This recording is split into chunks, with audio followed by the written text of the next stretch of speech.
Bam! We're going with the Ayotls. Thank you for everyone who voted. Very much appreciate it. You can do this class retrospective now. That's our class Time for me retrospective. to zone out and just watch chat. Sorry. You guys better say Do, something. do you want to do like a? Do you want to analyze actually? I sure don't. Uh, Only, and it's not because I just don't want to do it.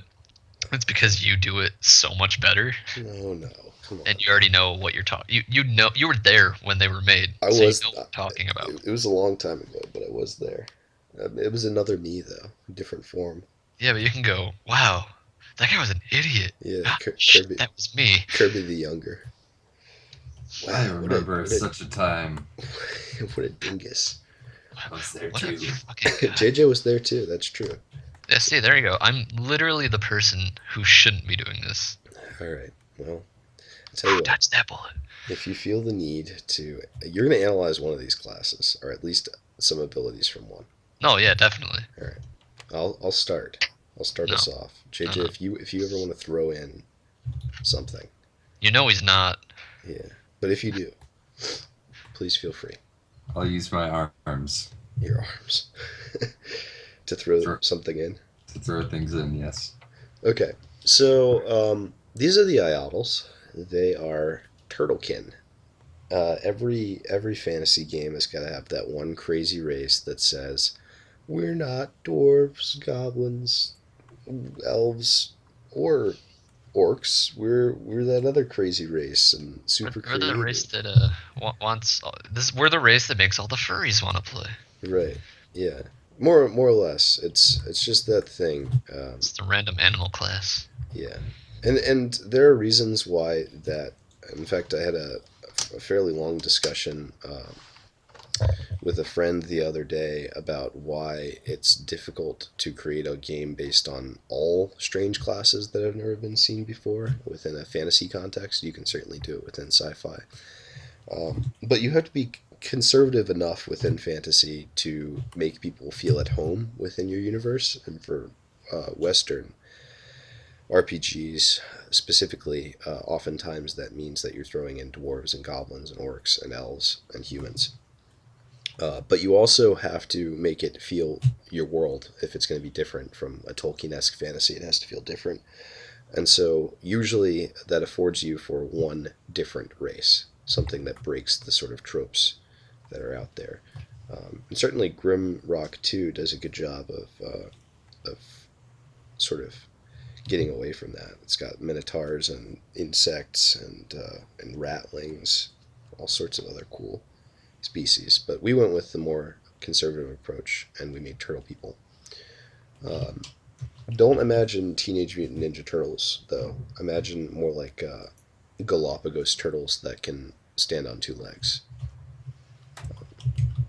And so they're this race, and they're island going folk, and they're at the south of the map along the equator, and they're sort of they're not new to the world, but they've been discovered fairly recently, and something that should feel um, fairly familiar to anyone who's read up on a lot of history of the exploration age You can pull up the region of the map that they're on or the imperial slash post imperial age. I could do that. Let me go do that. instead of just being like they're from this part of the map that I'm not showing you at all. Yeah, I keep forgetting that we have all of these concept art assets now. Yeah, if we have the concept, if we have the asset for it, we should show them what's happening. So here's where that area is. It's right down there. We were considering moving them from being this close to being a little bit further away, closer to the equator. Um, so the Ayotls live there, and primarily they're in contact with the humans, although that's very recent that the humans have started to contact them. Um, there are a bunch of different ways in which they interact within this uh, within this sort of series of islands or this archipelago of sorts. Um, they can, I hate to say it this way, but I'll put scare quotes around it. They can waterbend, They can change the course of the tides. They can basically see weather coming about a month in advance and have it turn away from them. So even though they're in a perfect spot to get hit by what would be hurricanes in our world, they rarely, if ever, do get hit by them unless one island is warring against another and happens to want to obliterate the people off of the face of that island. It's fucking brutal as shit. Yeah, which has happened. Can you imagine you've got a whole bunch of, they're called Tidebringers, I believe. Let me go see. Yeah. Yeah. Can you imagine you've got a whole bunch of Tidebringers on your island and you're like sniping Tidebringers from them to try and overwhelm them with the tides and hit them with a hurricane? That sounds awesome. Yeah, pretty brutal. But that's the kind of thing that happens on this island. And as well as those things happening, um, another reason they're able to foresee these weather conditions and foresee other events is because they have these prophets. Not like biblical or religious prophets, but more like oracles um, from the Greek tradition. They have these older turtles or turtlekin, these very old Ayotls who are in temples that look a whole lot like ziggurats or more Aztec style of pyramid. Um, and most of what they do all day is just foresee things. Not particularly well all of the time, but sometimes with great clarity. And those moments are often mixed together, and it's not very easy to tell which is going to happen, which isn't, which of course is often a trope of um, an oracle, as it were. We're not really trying to diverge too much from that. We know why it works in terms of narrative and what it does, the tensions that it creates. So we'd like to at least have some of those carry over. And while you won't be able to play as one of those guys, you'll be able to play as one of their guards, and that's the first class that we come to. And while the guards don't have any outward ability to influence time or read time necessarily, uh, these oracles have radiated some of their magic over time, a small amount, to these guards who stand at the base of their pyramids. And so when enemies come, whether that's humans or Ayotls from another tribe, and try to go after these oracles, oftentimes there are accounts of the Augur guards moving before the enemies even come within their range, and moving in perfect sync with them, basically dodging by a hair's breadth and never really ever making a mistake or slipping up. And the reason why is because that small amount of leakage, the radioactive magic that's going out to them, allows them to move before the movement has been made by someone else and appear as though they hadn't quite moved at all. Or at least that was what we wanted to convey to the player through our mechanics. And we were trying to think of how we might do that for quite some time. How we might have that translate over visually. And what we came to was something that we hadn't really introduced on any of the other characters, but we thought would make a lot of sense for these guys. And that's having all of their abilities charge up. So you wouldn't use it on the turn that you would cast it, but some amount of turns from that. And the first ability that you get is actually charge 1. So you use it, and then the next turn it goes off. And basically what it allows you to do after you go through so many abilities on this kit is start charging a whole bunch of abilities at once and sort of manipulate them. And to anyone who's seen the Ritsmith, some of this should feel familiar because we're playing with the same sort of ideas that eventually grow into being echo stacks. In fact, this class might even work off of echo stacks because it is playing with time manipulation as well. And since we already have the concept elsewhere, it could be interesting to add it here again, to have it pop up again. I hadn't even really considered that, but I think it would work quite well instead of having it be listed as charge. Anyway, let's look at rank 1, Beholder, and see what it does. It's Also, I guess I should make one more comment before we move on with this retrospective. And basically, that comment is that the Ayotls were the last class that we went through about a year and a half or 2 years ago when we were designing. So they were sort of the pinnacle. They were what we held up as being the best of our design in that iteration. And I think it's necessary to look at it through that lens, to color it in that way, as being something that we were very proud of. Because even if we look at all the other classes, and we kind of dismiss them as being bad or thinking of them as bad, and even if we did at the time, we thought of this as very good.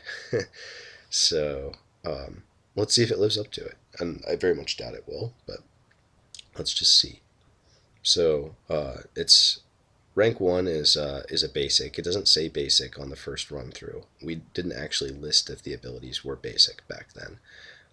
If they were basic, it didn't say anything at all. Whereas our actives do and our passives do. So just imagine when you see something that doesn't say basic that it does, if it doesn't say passive or active. Hopefully that's not too confusing. It says attack target enemy in range and deal double damage before, or choose target enemy all ranges. So that's a lot that the ability is doing already. Of course, you're having to charge up to do it. So basically, since you're missing a turn, uh, our logic is that you should be able to deal double the damage that you ordinarily would do, or that you should be able to attack an enemy no matter how far away they are. And hopefully, this is convincing the player that they're operating outside of the usual bounds of time, or at least suggesting to them that that's a possibility. If you choose to attack, damage that you deal to that enemy by attacking. Oh, okay, hold on. So actually, when it says or choose target enemy, it looks like this is setting them up for a spell. So this ability is either an attack or a spell. If you choose to attack, damage that you deal to that enemy by attacking is converted into a shield charge buff with HP equal to the amount dealt. Okay, so instead of actually dealing damage by attacking them with this ability, the damage that you would deal to them is converted into a shield charge for you. Um, Enemies who would deal you damage instead deal damage to your shield charge until it is depleted. That's a pretty interesting idea. I don't really dislike that. Um, I would say that we'd try and do the shield charge a little bit differently and we'd call it something else. But um, Yeah, I remember we were thinking of ways to make a tank and make him survivable without doing anything we've ever done before. So we're like, let's put up shields that you can keep on pouring points into by playing well. yeah, yeah. Basically, I think JJ is right. What we were trying to do is we were trying to create a more attack-based tank, something that felt like it was interacting more, or had more ways in which it could interact. Although I think the amount that we've written for this rank one is just terribly out of hand. Too much complexity at this point. Um, but it is cool to see the ideas. I don't think these ideas are necessarily bad. If instead you targeted an enemy, you gain a shield charge equal to the damage they dealt while charging Beholder, which is interesting as well. That could probably be its own ability. Or maybe we could have the same sort of ability and then put it lower down and change the wording so it doesn't have all this text. Any additional damage which surpasses the HP of a shield charge deals double to you. Shield charges do not protect against poison, blaze, etc. Shield charge HP cannot exceed 50% of your max HP. I would probably get rid of this line. The shield charge HP cannot exceed 50% of your max bit, um, given that it'll be pretty hard to set up a shield charge that's that strong anyway. Um, I do like that there's a set cap for it though. Even if you went through all the trouble to make it like that, it's that you can't go past this certain point. I think if we were going to do that, it'd be 100% of your current HP, Mm. or your current HP cannot shield charge cannot exceed your current HP. That way, it's more intuitive, and you want to preserve your HP while you're using these, or you have a reason to want to sort of preserve that. Also, it makes it so that poison, blaze, and those other things that you're already weak to are producing a further weakness for your shield charge, sort of degrading it as time goes on. Okay, so rank 2. I don't really have a problem with rank 1 except for it's way too much to put on a rank 1. Um, and some of it could be worded better. I think that the idea of it is actually pretty good, and it's forcing you to make a sacrifice. You're charging it. Um, so I don't think it's that overpowered, really. Um, Kurundamai, passive. You may use actives while charging. Enemies targeted by your abilities cannot displace them, avoid them, or otherwise mitigate damage that you would deal to them. This effect includes range-based manipulation of targeting. Alright, so this is another example of something that's trying to do a little bit too much, and doing too much too early as well. I think the you may use actives while charging bit is good enough to be its own passive, even. The only issue is that you don't have actives yet, so this passive doesn't do anything at rank 2. And so what we were trying to do was add in something else that would do something, even at rank 2. That way, the order of skills made sense. And the reason that this had to come at rank 2, to further explain, is because the way that we set up charge was, or charging abilities, was that while you were charging, you couldn't do anything else. So let's say we introduce an active at rank 2 then.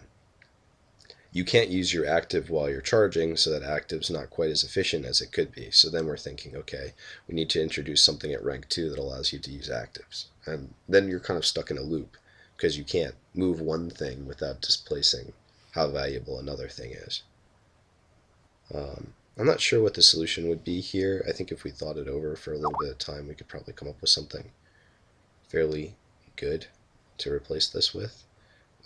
I would say probably what we would need to do is just make it so that you can use actives while charging, or consider another sort of route where you can use the rank 1 as an active. That's probably what we would do. Is you can either charge it or you can use it as an active, and that would give us the choose target enemy bit and allow us to enemies who, where is that part of the first ability?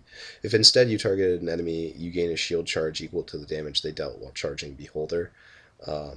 Instead of having it be shield charge equal to the damage they dealt while charging Beholder, which is a pretty interesting concept, we would make it an active that says equal to the damage that they dealt, that they most recently dealt, or something like that.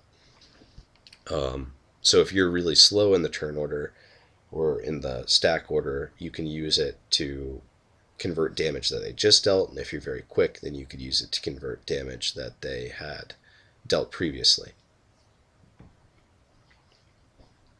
The trade-off there being that one is more predictive than the other. Let's look at rank 3, Vaticinate. 5 mana active. Reduce the charge time of one of your currently charging abilities by 1.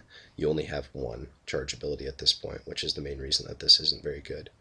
If the ability's charge time would be reduced to 0, activate it as a free active ability. I mean, that's still good with Beholder, but you would want to have at least one more charge ability before you introduce something like this. It's not really a rank 3, given our current design conventions. Activating abilities in this way gives you 5 HP of shield charge. I don't dislike this. I would say that the 5 HP of shield charge is a little bit weird. That it's just giving you flat amount. It should give you something that somehow pertains to the ability that you're targeting. Maybe shield charge equal to its mana cost or something like that. Something that's a bit more intuitive for the player than just giving them a base value. I would say that this is misplaced, but it's not a bad ability. Although for all of them so far, they could use a little bit of tuning up. Prophetic Lash, 5 mana, charge 3. Attack target enemy on the front row. All enemies on the front row receive damage equal to the damage you deal to target enemy. Okay, so this is like a this is the first time that you're really working with an ability that's dealing a lot of damage to people. And it is charge 3, so I mean, Yeah, it kind of covers for that, but it's weird to have that entering into the identity of the class at this point when there haven't really been any abilities that are telling you that you can deal a lot of damage. I mean, the first ability sort of does that, but then it says that the damage that you would deal is instead converted into shield charge. So maybe what you do is you give the player an option to either deal double damage or have it convert into shield charge and play in that way. And so this ability would be a furthering of that. You can either attack target enemy in the front row and have them receive the damage equal to the damage that you dealt, or you could have some way of gaining shield charge from it. For every 5 HP your shield charge currently has, deal 1 additional direct damage to each enemy. Okay, so this is a way of using your shield charge offensively. All damage you deal from Prophetic Lash is converted into HP for your shield charge. Wow, that's really strong. It is charge 3, but you may cast Prophetic Lash at any time during its charge. However, if you choose to cast it in this way, both of the ancillary shield charge effects do not trigger, and this ability costs 5 additional mana. This is an ability that's interesting, but it's trying to do a little bit too much, especially at rank 4. This would be something that you could even see at rank 7, I think, and it would be pretty powerful. Um, I don't dislike what it's trying to do, but I would rather have it work in two different ways. And perhaps that's just something that I think works better now that we've been doing a lot of it, or is more interesting for the player, giving them a choice of either gaining the shield charge or dealing the damage instead of having it be both. But that's what I'd do now. I'd have it be a sort of dual effect. Um, Rank 5 is Premonition, 10 mana active. This ability costs 5 mana if you do not have a shield charge when you cast it. Convert half the next damage you would take into shield charge HP. This feels like it should be coming earlier than rank 5, especially considering all the other abilities you've got. And it also feels like it shouldn't be targeting you, necessarily. It feels like it should be targeting an ally. Convert half the next damage you would take or deal.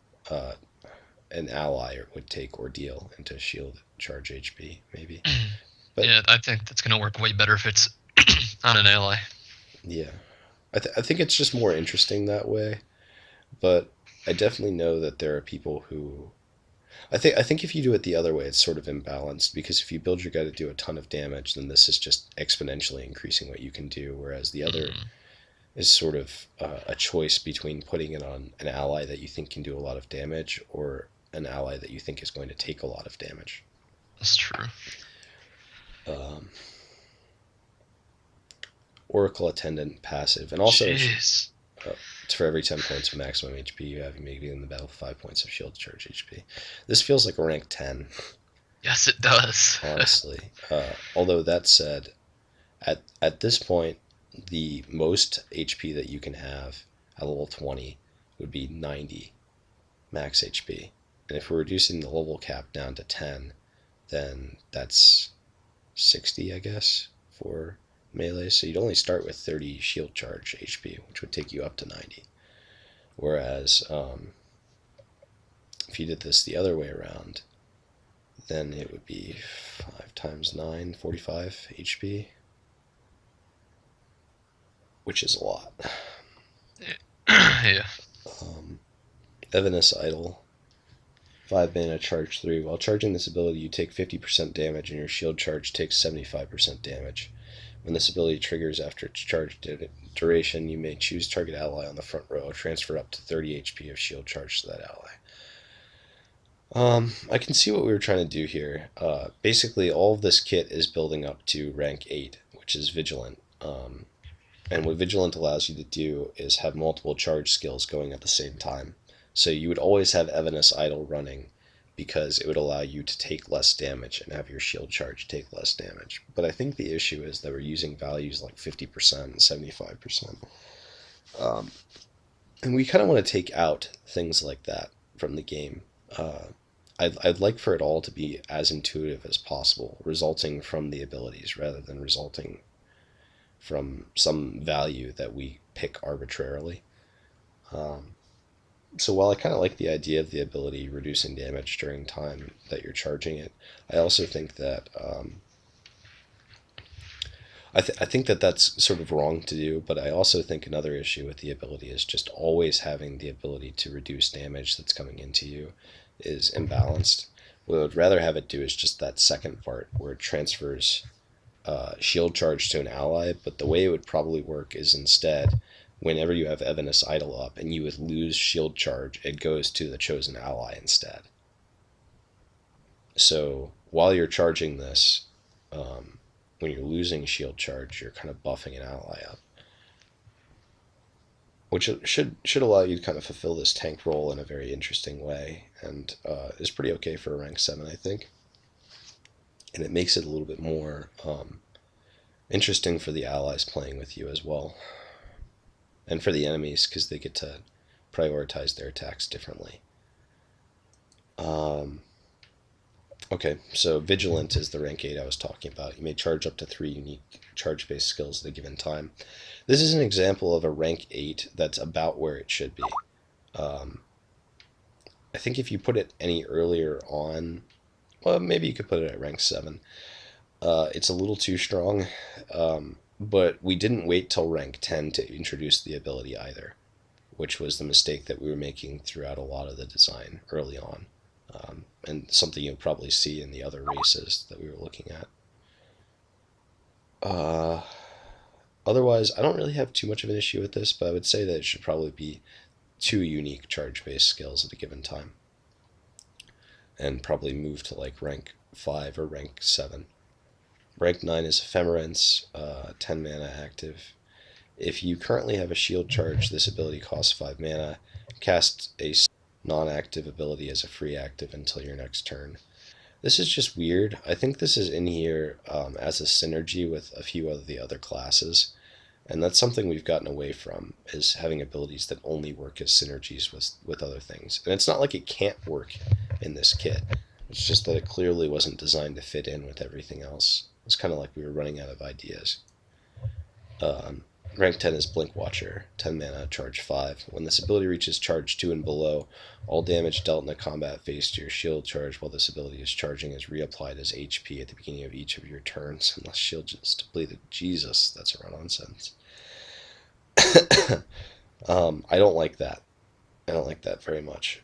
At the end of this ability's charge, if you possess shield charge HP, deal that amount of damage after to target enemy on the front row. Okay, so let me get into why I don't like that, rather than just saying I don't like it.